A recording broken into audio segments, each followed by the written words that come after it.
Okay, I just took the circuit panel here off the mount.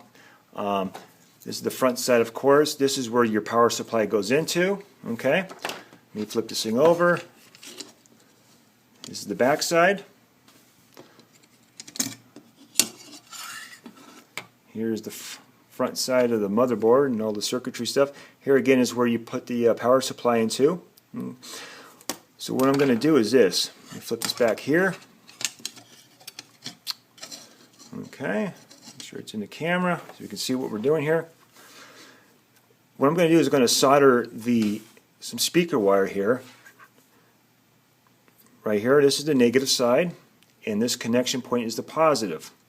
This also is a negative side here, but I'm going to go ahead and solder from this point and this point, which then will go through the rest of the circuitry, the switch, the resistor, the LED, and what have you. And this way it's going to be a real nice clean setup. Not going to have a bunch of wires dangling everywhere or other components you have to remember to bring with you. I did not want to use any external batteries because it's just one more thing you have to think about, and that's something I just want to avoid. So I figured this is going to be a really nice clean setup. Alright, I just finished making the solder connection here on the negative side and the positive side. And then I tied it in here with a zip tie, and I also made my connections here with my disconnect. So that's all ready to go.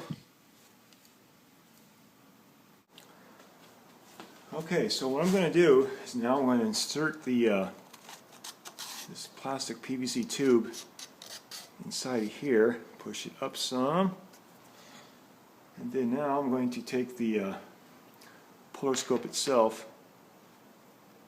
I'm going to push it in there, thread it in all the way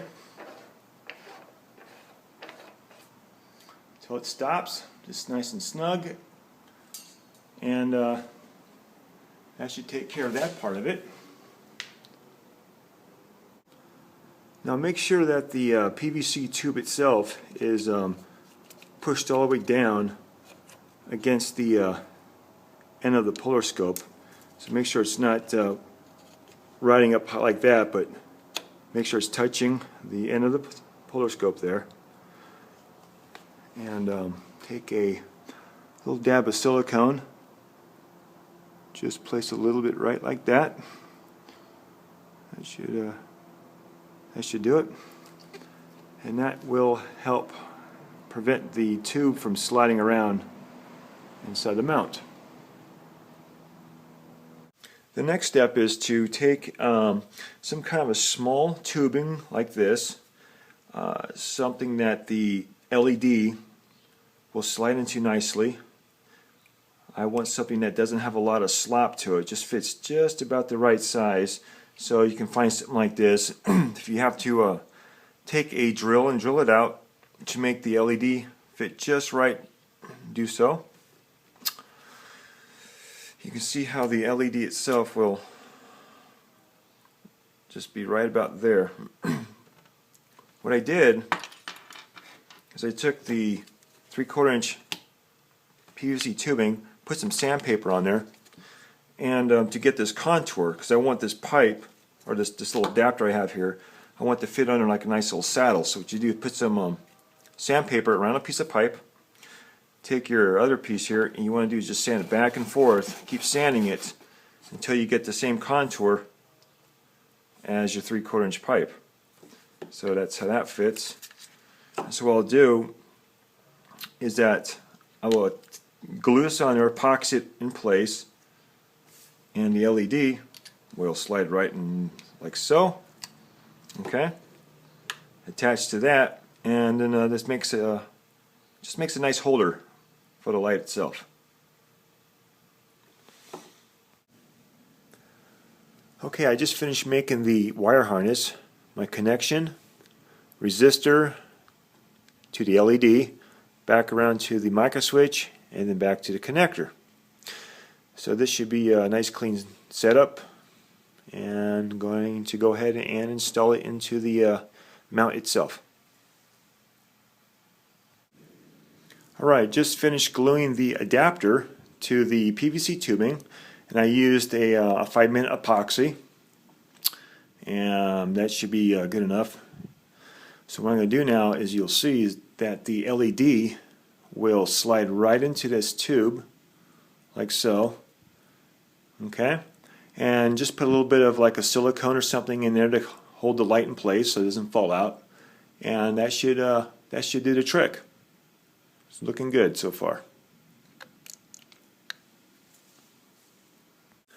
Alright, now I'm going to epoxy the micro switch to the inside of the mount, and I'm going to use a higher grade of epoxy, something that's going to be a lot stronger than the 5-minute. Something that's a slower set will actually be a lot stronger, because you will be putting some force on this to turn the switch on and off. I really don't want the switch just to fall off, so that wouldn't be good. And by the way, this ring here is another upgrade I did to the mount, so I will talk about that in another video. What comes with the Celestron mount is a dust cover that's kind of a press fit, and the dust cover, the first time I took this out, fell off not knowing it, and I stepped on and got buried in the dirt by happening to come across it. So I came up with a better idea where it actually threads on. So I'll talk about that in another video. So anyway, let me go ahead and just get this switch epoxy in place, and we'll go to the next step. Okay, the epoxy had some time to set up, so let's see how this looks. Here's the switch, on and off, looks great. And go ahead and start hooking up the rest of this stuff. Alright, so I'm going to do is I'm going to apply a little bit of this silicone stuff here to the LED. This will dry clear, by the way, so you might want to remember that. Use a clear type of silicone or whatever it is, 5-minute epoxy, but definitely use a silicone in case I ever have to remove this lamp. It won't be so difficult. So I'm just going to slide that right inside there, like so, and see if I can clean this up a bit. Don't want to look too sloppy here. Okay, well, that'll kind of do it for now. That doesn't look too bad, and that should hold it just fine. And I'm almost done with this project.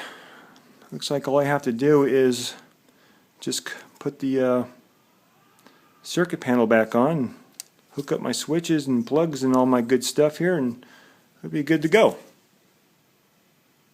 Okay, before I put the circuit board back in place, I figured I'd give a little demonstration of the light. Just stick your finger inside the hole here and flip the switch, and shazam! Look at that. Real clean, real nice. Looking good. Alright. Okay, I want to show you what this looks like with the actual scope on. As you can see a star in the red area, very nice and clear, and you can see all the markings on the actual polar scope very nicely. When you actually look through the scope itself, the center area is not as dark as it looks on this video. It is much better quality in real life than this video. So anyway, don't think that this is what you're going to get. Anyway, this is what it looks like with the light on, and that's what it looks like with the light off. Now, it's very hard to set up your scope at nighttime when you don't have a chance to get there before sundown to do your setup. So now you get there a little late, no big deal. Flip the light on, you can see what you're doing, and everything works out very well. So anyway, hope this works out for anybody who needs a light on their polar scope.